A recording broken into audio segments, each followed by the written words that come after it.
Assalamualaikum warahmatullahi wabarakatuh. Jumpa lagi di podcast Penyuluh Agama Islam Kecamatan Kesamben. Melanjutkan tema tentang fikih kewanitaan bersama dengan Ibu Nyai Hajah Khulaifah. Yang mana tema kali ini yaitu masih seputar tentang mandi besar. Ya. Oke. Tadi sudah disampaikan tentang sunah-sunah mandi, Bu. Sekarang kira-kira perkara yang dimakruhkan ketika mandi ini apa saja? Hanya sedikit sebenarnya. Yang pertama yaitu israf, terlalu banyak memakai air untuk mandi. Memakai air baik dalam wudhu atau mandi itu hanya secukupnya saja, seratanya. Artinya misalkan kalau untuk wudhu itu 1 ember itu cukup, kemudian kita menggunakan sampai 2 atau 3 ember, berarti yang 2 ini sudah israf. Sama dengan halnya ketika mandi besar, kita misalkan menggunakan berapa liter air, itu sebenarnya sudah cukup rata baik sunnah maupun wajibnya. Tapi kita menggunakan lebih dari yang dibutuhkan, itu namanya israf. Dan itu hukumnya makruh. Makruh itu artinya kalau ditinggal itu malah dapat pahala, tapi kalau dilakukan itu ya tidak dosa, tidak haram, tapi diusahakan untuk tidak dilakukan. Ya. Kemudian yang nomor 2 yaitu mendahulukan yang kiri. Dalam hal membasuh kita mendahulukan yang kiri, itu juga hukumnya makruh. Hanya itu saja. Ternyata kadang ada pemahaman kalau semakin banyak air, semakin berarti pemosampuan sekira 2 kali sudah bersih sampai 7 kali malah tidak mendapat pahala lebih, tapi malah makruh ya Bu ya? Iya makruh, tidak dosa sih, cuma kalau ditinggal lebih baik, lebih dapat pahala. Termasuk berlebih-lebihan ya Bu ya? Iya, termasuk israf dalam hal apapun kan tidak diperbolehkan, seperti firman Allah, innallaha la yuhibbul musrifin. Perkara apa saja Bu yang diharamkan bagi orang yang berhadas besar? Iya, orang hadas besar itu banyak hal yang tidak boleh dilakukan. Di antaranya adalah sholat.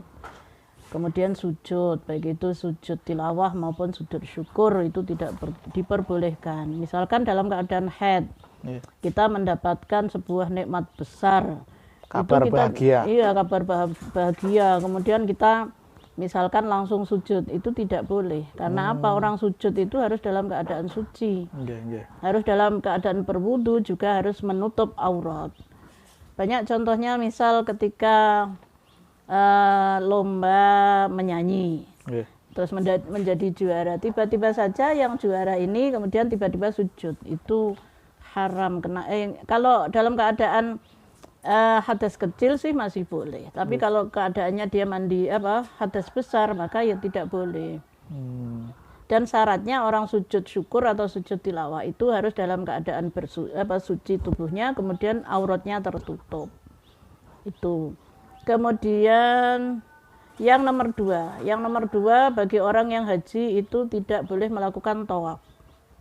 Makanya oleh pemerintah diantisipasi ketika seorang perempuan yang masih muda, yang masih bisa haid, ketika berangkat haji itu biasanya disuruh untuk membeli semacam pil KB. Tujuannya apa? Supaya nanti pada waktu tawaf dia tidak mengalami haid, untuk antisipasi. Sehingga karena orang haji itu mahal harganya, terus kemudian tiba-tiba saja karena ini sudah menjelang pulang, dia mungkin termasuk kloter awal, dia harus pulang lebih awal, maka untuk tawaf yang wajib maupun tawaf yang penting tawaf itu benar-benar harus dalam keadaan suci. Makanya ketika Rasulullah melihat Aisyah itu menangis ketika dia mengalami haid dalam keadaan masih mau tawaf. Aisyah ini menangis, tapi oleh Rasulullah dikatakan tidak usah nangis. Kenapa?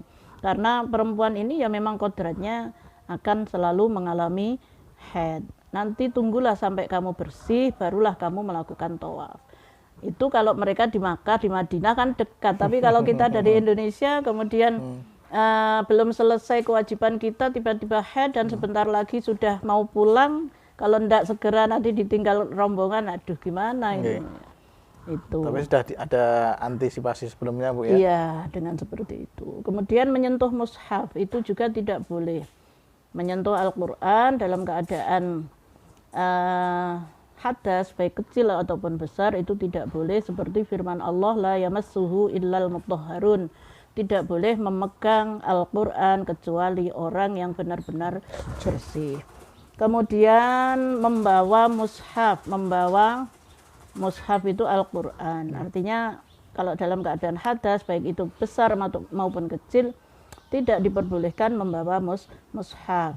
Kemudian berdiam di masjid bagi orang yang hadas besar, baik laki-laki maupun perempuan, terutama perempuan, terutama ketika haid atau nifas, itu tidak boleh duduk di dalam masjid kalau memang ada kekhawatiran ketika di masjid nanti ada mengeluarkan semacam darah sehingga tembus, kemudian sulit untuk kita tahu bisa nggak kita mensucikan tempat itu, karena misalkan masjidnya luas, ya. Kemudian kan sangat sulit kalau luas terus kita menyucikan tempat seperti itu, bagaimana caranya kalau tidak cukup sendirian juga. Iya, makanya bagi orang yang dalam hadas besar, terutama perempuan, ya diusahakan tidak usahlah berdiam di masjid. Itu. Kemudian membaca Al-Quran. Membaca Al-Quran bagi perempuan yang haid itu haram hukumnya. Tapi ada sebagian ulama yang mengatakan membaca Al-Quran kalau niatnya bukan baca Quran boleh. Itu sebagian ulama. Ada pula yang mengatakan kalau niatnya misalkan orang yang hafal Quran, kemudian takut hafalannya hilang, kemudian boleh dia membaca Al-Quran, tapi hanya secara umi-umi, tidak boleh mengeluarkan suara. Hanya untuk mengingat saja. Tapi secara otomatis membaca Al-Quran itu tidak diperbolehkan. Hati-hati, terutama bagi pelajar, terkadang itu oleh gurunya disuruh menghafalkan surat ini, ayat ini. Nah, itu kalau dia dalam keadaan haid ya tidak boleh. Tidak boleh. Kemudian bagi yang haid atau bagi perempuan itu yang tadi yang di atas itu khusus bagi orang yang junub. Tapi kemudian bagi yang haid dan nifas itu bisa ditambah dengan puasa wajib atau sunnah. Itu tidak boleh. Meskipun seperti kemarin waktu kita membahas tentang haid, meskipun tinggal 1 menit dari azan maghrib kok sudah keluar darah, maka darah ini bisa menyebabkan batalnya puasa. Baik nifas atau haid. Kemudian menceraikan bagi suami. Ketika seorang perempuan lagi dalam keadaan haid atau nifas, atau bagi perempuan yang haid atau nifas, tidak diperbolehkan bagi suaminya untuk menalak. Ini suami. Jadi kalau dalam keadaan seperti itu tidak diperbolehkan. Kemudian melintasi masjid bila khawatir kotor. Jadi misalkan khawatir nanti mengotori masjid, ya jangan lewat di masjid. Kemudian melakukan hubungan intim di antara pusar dengan lutut, itu tidak boleh ketika dalam keadaan haid atau nifas. Itu sepertinya itu. Kalau larangan bagi orang yang berhadas kecil, itu hampir sama apa ada tambahan tersendiri, Bu? Enggak, di antaranya tadi udah ada itu seperti sholat. Ya, kalau sholat ya harus wudhu. Kalau baca Quran, baca Quran ya harus wudhu, seperti itu.